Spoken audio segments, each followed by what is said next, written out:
So again, the feline vocabulary, yeah, when we say vocabulary, part of it is vocal, but a lot of it is body language. The ears, the fur, the tail, the leg position, and motion, coming at you, going away.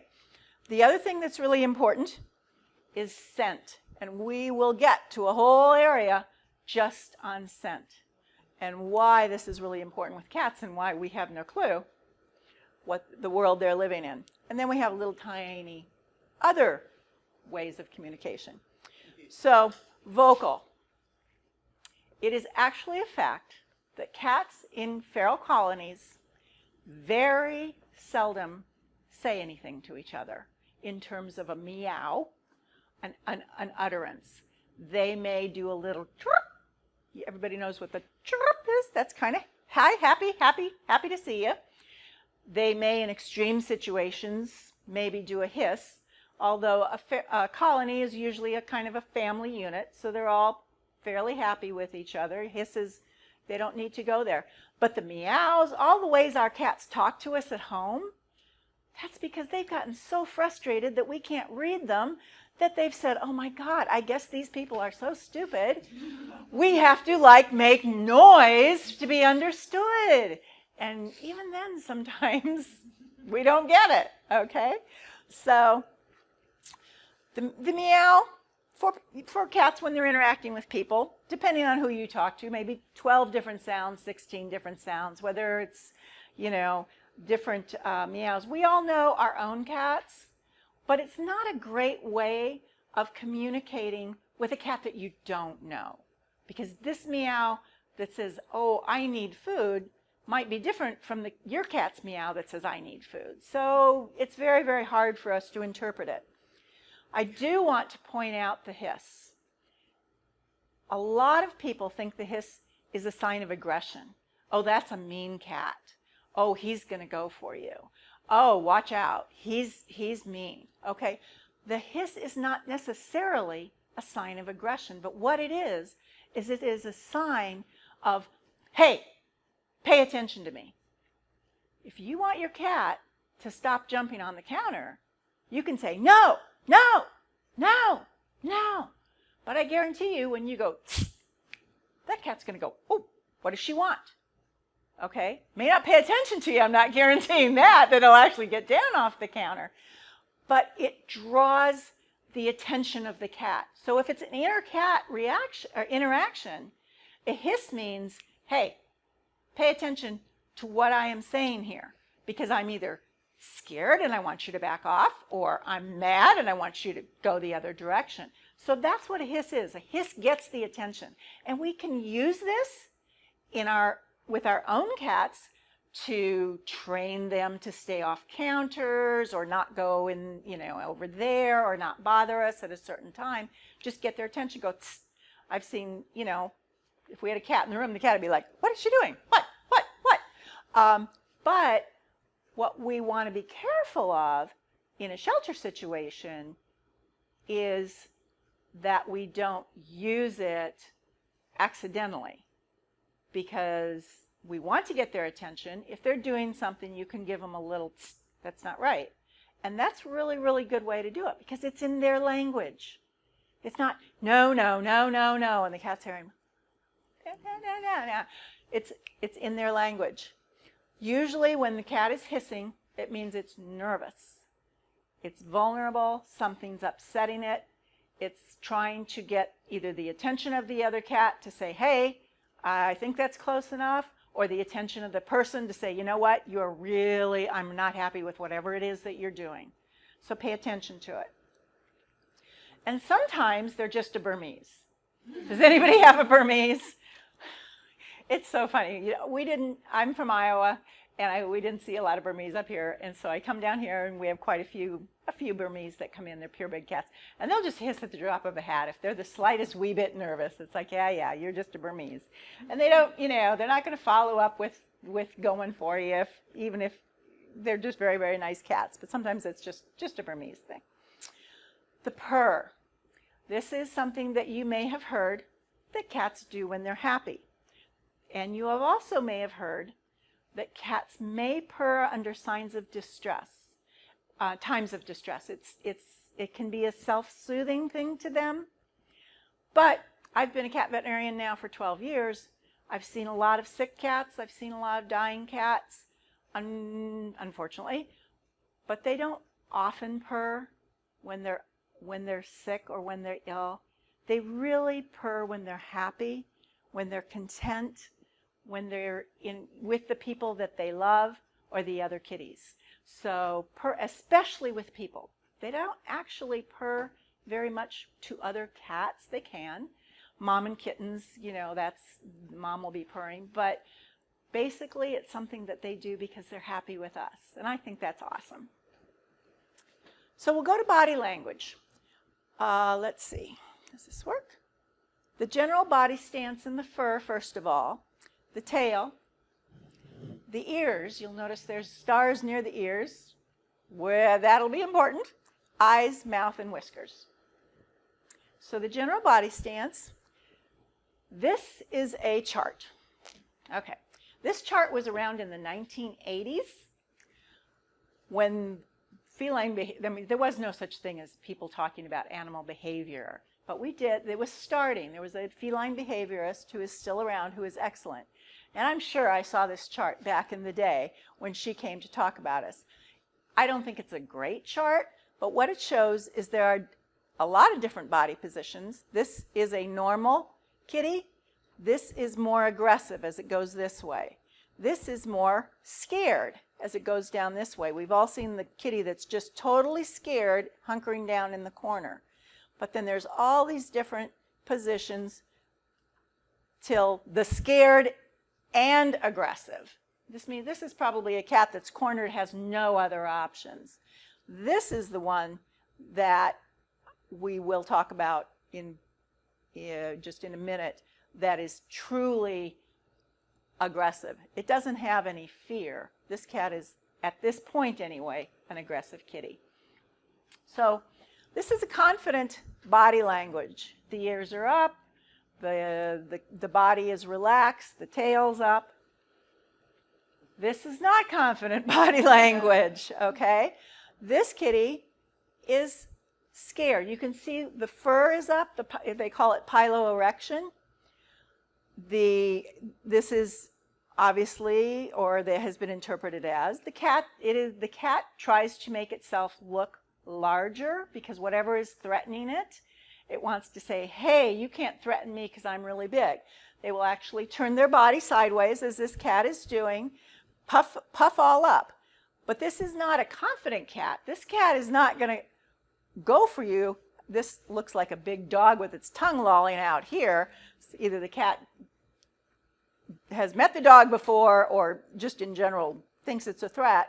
This cat is pretty much ready to run, but right now standing its ground, hoping it can back this dog off. This cat is going to go for the dog, okay? This body stance, these straight, it's a stalking body stance. These legs are straight, and this cat is staring directly at it. Yes, there's piloerection. Yes, the fur's up like the other kitty, but this cat is going to come for you. This is what I want you to be able to recognize, because you really don't want to go for these type of kitties.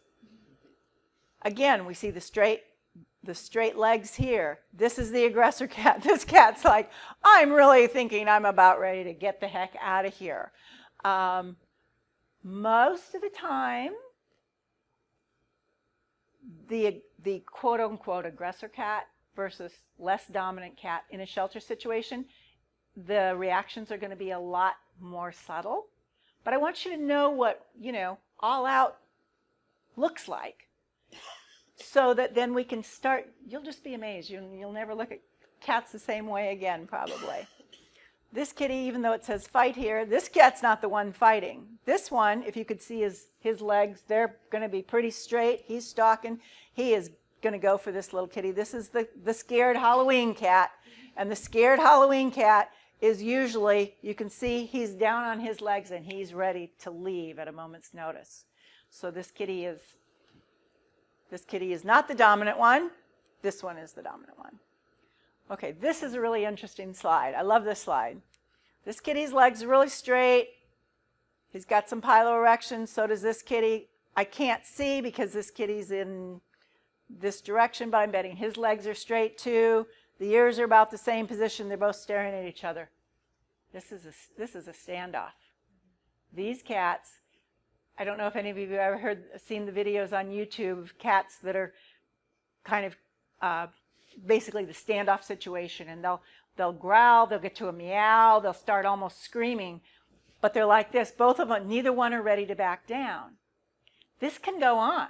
There's a video that I watched last night. It went on for 2.5 minutes of the cats. It can go on longer than that.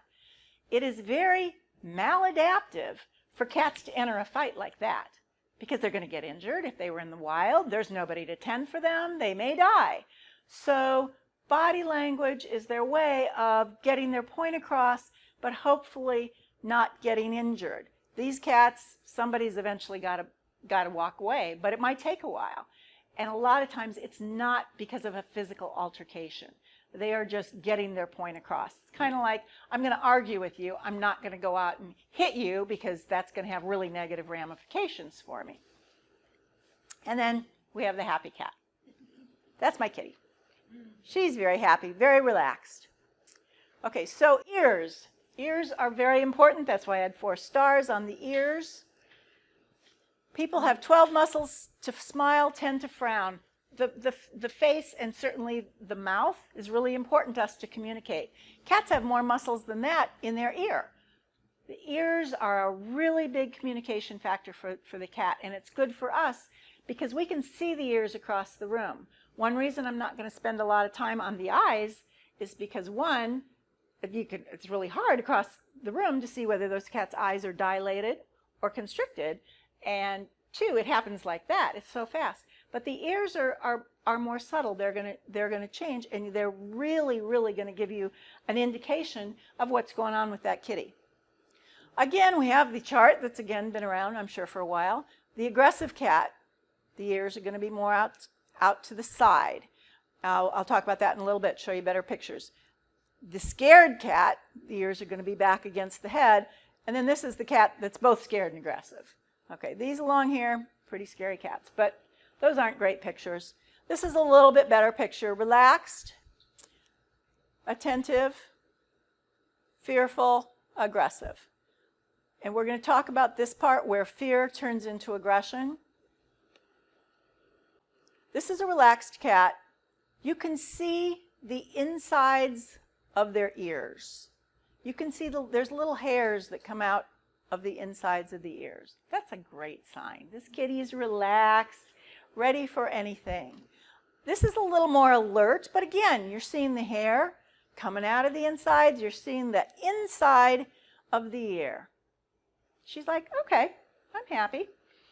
These kitties, this is very alert. You can see the insides of the ears. They're playing, they're happy, they're kittens. What can I say? Okay, then we get the next, when the ears go, and they don't even have a chart for this. I call this annoyed ears. Annoyed ears are kind of cocked, maybe one to one side, maybe one up, maybe both to kind of one side. They change, but yeah, you can see the front, but they're not a nice relaxed ear. Unfortunately, I have a lot of pictures of these because I'm very familiar with it because I have to work on cats in a veterinary situation. So obviously in a cage. Okay, this cat's at a vet in a carrier. He's annoyed. We got the one thing, I used to be an easygoing cat, but now you got me in a carrier at the vet's office. So I am annoyed. I got annoyed ears. This kitty has annoyed ears. They're flat down. They're not up pointing at you. Okay. This is when I first got my little kitten and my Siamese was here. She's got annoyed ears. This little kitty, you notice how she's backed into this corner here? She kind of came around here. She thought maybe the food smelled interesting. It was her first day in the house. She knows. She didn't have to see a slideshow. Nobody had to teach her. She knows that this kitty is saying, you know what? I'd be pretty annoyed if you came any closer. she's my cat, this cat's not an aggressive cat. It's not going to go for a kitten, but it's she made it very clear the first day my kitten was home, I'm the boss, and this kitten, her ears are forward, just like, I'm really paying attention, and she was the boss. So I talked about trying to distinguish between the fearful cat and the aggressive cat. The ears in a fearful cat literally flatten back against the head. If you see this, where you can see the hair on the front of the ear, they actually twist their ears that way, which my arm doesn't go. That cat is getting more aggressive, and we need to be careful, because if we're seeing something like that, we don't want to push that cat and have it bite us in a shelter situation, because then that's our fault that the cat bit us. So again, these are scared ears. Yep, I'm at a veterinarian, I'm on the table. I'm pretty nervous. This kitty's even more scared because we're opening the mouth now saying, oh my gosh, but these ears are clear back. This is not an aggressive cat to begin with, but it's getting cornered or in a situation that it's just very, very fearful about. This cat, you're starting to see that maybe we're getting the twist of the ears, but it's leaning away. It's very fearful. It's leaning away, trying to get out of a fearful situation. This is when the ear twists back, we get to an aggressive cat. And I love this slide because I've been working on this presentation, got this slide, and guess who I saw on Monday? I saw pretty much a feral kitty. The owner has a garage, a auto mechanic shop, feeds the cat, had it neutered. Basically, the cat comes in for food and leaves. He can kind of pet it. He trapped it in an office because it had a problem. He wanted me to see it. The cat leapt onto the windowsill and is hanging there for dear life. And these are the ears that I'm looking at. He's like, well, do you want me to touch it? I'm like, no. Do you want me to try and get it down? I'm like, no. And I'm thinking, and I probably shouldn't either, because I'm giving a presentation on this, and I know what that means. This cat is trapped, he's scared, but he will defend himself. He is ready to do something. Turns out the guy had a little trap, so we ended up encouraging the cat to go into the trap, got his injections in him through there, and he took off when we were done. Again, the aggressive ears, you don't really want to deal with those cats. You may not see that in a shelter situation. They pretty much have to be either in an altercation with another cat, but if you do, you need to leave that cat alone. 85% of cat bite wounds will become infected. Literally, be very, very alert not to get bitten. Some people have a very laissez-faire attitude about cat bites, but it can cause a cellulitis and it can cause an infection. It can literally, you could lose a finger or a hand or something like that. It is not something to be taken lightly. Please avoid getting bitten. I work with cats every day, year in and year out, and probably in the last 10 years I've been bitten twice. Only one of them was bad, because I'm reading these cats first and I'm not pushing my situations. Most cats will try to get away if cornered, or will try to get away. That's what cats want to do. They want to escape a situation they're not comfortable with. But of course, in a shelter, they can't really get away, can they? So remember that a cat can always get aggressive. It may be fearful, but it can turn and attack if it is cornered. That is their last thing to do.